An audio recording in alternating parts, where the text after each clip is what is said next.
Alice's Adventures in Wonderland by Lewis Carroll. Chapter 7. A Mad Tea Party.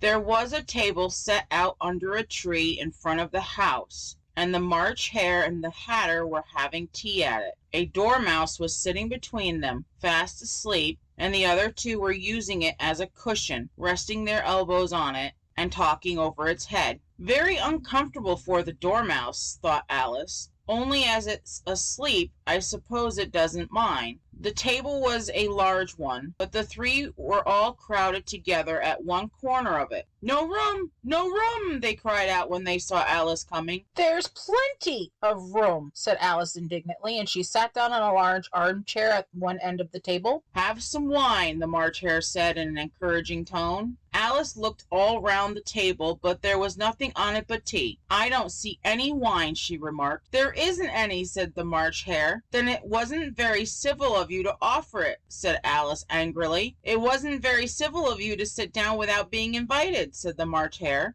"I didn't know it was your table," said Alice. "It's laid out for a great many more than three." "Your hair wants cutting," said the Hatter. He had been looking at Alice for some time with great curiosity, and this was his first speech. "You should learn not to make personal remarks," Alice said with some severity. "It's very rude." The Hatter opened his eyes very wide on hearing this, but all he said was, "Why is a raven like a writing desk?" "Come, we shall have some fun now," thought Alice. "I'm glad they've begun asking riddles.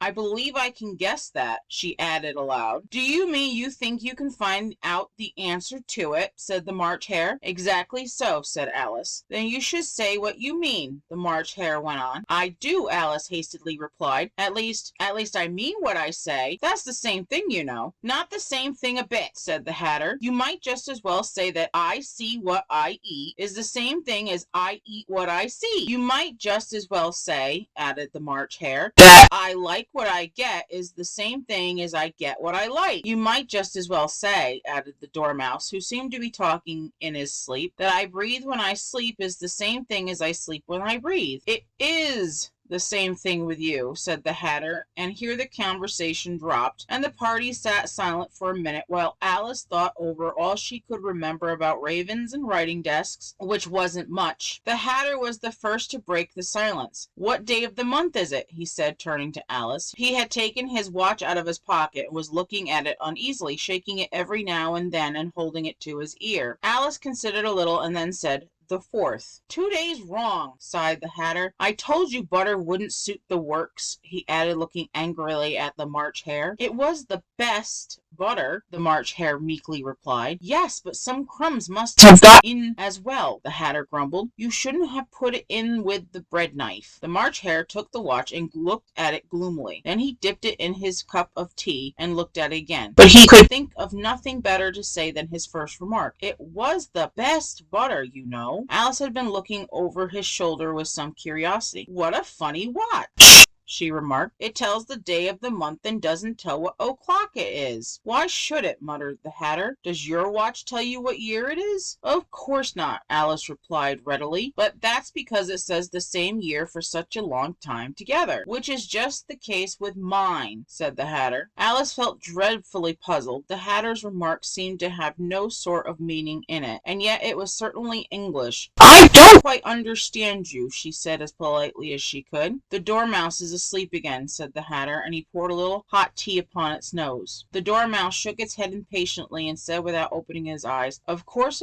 just what I was going to remark myself." "Have you addressed the riddle yet?" the Hatter said, turning to Alice. "No, I give it up," Alice replied. "What's the answer?" "I haven't the slightest idea," said the Hatter. "Nor I," said the March Hare. Alice sighed wearily. "I think you might do something better with the time," she said, "than waste it in asking riddles that have no answers." "If you knew time as well as I do," said the Hatter, "you wouldn't talk about wasting it. It's him." "I don't know what you mean," said Alice. "Of course you don't," the Hatter said, tossing his head contemptuously. "I dare say you never even spoke to time." "Perhaps not," Alice cautiously replied, "but I know I have to beat time when I learn music." "Ah, that accounts for it," said the Hatter. "He won't stand beating. Now, if you only kept on good terms with him, he'd do almost anything you liked with the clock. For instance, suppose it were 9 o'clock in the morning, just time to begin lessons. You'll only have to whisper a hint to time, and round goes the clock in a twinkling. 1:30, time for dinner. I only wish it was, the March Hare said. I only wish it was, the March Hare said to itself in a whisper. That would be grand, certainly, said Alice thoughtfully, but then I shouldn't be hungry for it, you know. Not at first, perhaps, said the Hatter, but you could keep it to 1:30 as long as you like. Is that the way you manage? Alice asked. The Hatter shook his head mournfully. Not I, he replied. We quarreled last March, just before he went mad, you know, pointing with his teaspoon at the March Hare. It was at the great concert given by the Queen of Hearts, and I had to sing, Twinkle, twinkle, little bat, how I wonder what you're at. You know the song, perhaps. I've heard something like it, said Alice. It goes on, you know, the Hatter continued, in this way. Up above the world you fly, like a tea-tray in the sky. Twinkle, twinkle. Here the Dormouse shook itself and began to sing in its sleep. Twinkle, twinkle, twinkle, twinkle. And it went on so long that they had to pinch it to make it stop. Well, I hardly finished the first verse, said the Hatter, when the Queen jumped up and bawled out, He's murdering the time, off with his head. How dreadfully savage, exclaimed Alice. And ever since that, the Hatter went on in a mournful tone, he wouldn't do a thing I asked. It's always 6 o'clock now. A bright idea came into Alice's head. Is that the reason so many tea things are put out here? She asked. Yes, that's it, said the Hatter with a sigh. Yes, that's it, said the Hatter with a sigh. It's always tea time, and we've no time to wash the things between whiles. Then you keep moving round, I suppose, said Alice. Exactly so, said the Hatter, as the things get used up. But what happens when you come to the beginning again? Ventured Alice to ask. Suppose we change the subject, the March Hare interrupted, yawning. I'm getting tired of this. I vote the young lady tells us a story. I'm afraid I don't know one, said Alice, rather alarmed at the proposal. Then the Dormouse shall, they both cried. Wake up, Dormouse! And they pinched it on both sides at once. The Dormouse slowly opened his eyes. I wasn't asleep, he said in a hoarse, feeble voice. I heard every word you fellows were saying. Tell us a story, said the March Hare. Yes, please do, pleaded Alice. And be quick about it, added the Hatter, or you'll be asleep again before it's done. Once upon a time there were 3 little sisters, the Dormouse began in a great hurry, and their names were Elsie, Lacie, and Tilly, and they lived at the bottom of a well. What did they live on? Said Alice, who took great interest in questions of eating and drinking. They lived on treacle tart, said the Dormouse after thinking a minute or two. They couldn't have done that, you know, Alice gently remarked. They'd have been ill. So they were, said the Dormouse. Very. Alice tried to fancy to herself what such an extraordinary ways of living would be like, but it puzzled her too much, so she went on. But why did they live at the bottom of a well? Take some more tea, the March Hare said to Alice very earnestly. I've had nothing yet, Alice replied in an offended tone, so I can't take more. You mean you can't take less, said the Hatter. It's very easy to take more than nothing. Nobody asked your opinion, said Alice. Who's making personal remarks now? The Hatter asked triumphantly. Alice did not quite know what to say to this, so she helped herself to some tea and bread and butter, and then turned to the Dormouse and repeated her question. Why did they live at the bottom of a well? The Dormouse again took a minute or two to think about it, and then said, It was a trickle well. There's no such thing. Alice was beginning very angrily, but the Hatter and the March Hare went, Shh, shh, and the Dormouse sulkily remarked, If you can't be civil, you better finish the story for yourself. No, please go on, Alice said very humbly. I won't interrupt again. I dare say there may be one. One indeed, said the Dormouse indignantly. However, he consented to go on. And so these 3 little sisters, they were learning to draw, you know. What did they draw? Said Alice, quite forgetting her promise. Trickle, said the Dormouse without considering at all this time. I want a clean cup, interrupted the Hatter. Let's all move one place on. He moved on as he spoke, and the Dormouse followed him. The March Hare moved into the Dormouse's place, and Alice rather unwillingly took the place of the March Hare. The Hatter was the only one who got any advantage from the change, and Alice was a good deal worse off than before, as the March Hare had just upset the milk jug into his plate. Alice did not wish to offend the Dormouse again, so she began very cautiously. But I don't understand. Where did they draw the trickle from? You can draw water out of a well, said the Hatter, so I should think you could draw trickle out of a trickle well.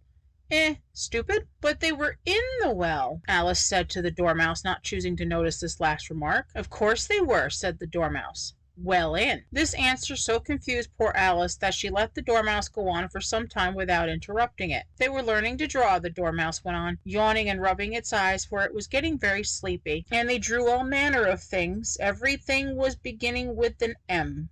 Why with an M? Said Alice. "Why not?" said the March Hare. Alice was silent. The Dormouse had closed its eyes by this time and was going off into a doze, but on being pinched by the Hatter it woke up again with a little shriek and went on. "That begins with an M, such as mouse traps, and the moon, and memory, and muchness. You know, you say things are much of a muchness. Did you ever see such a thing as a drawing of a muchness?" "Really now, you ask me?" said Alice, very much confused. "I don't think."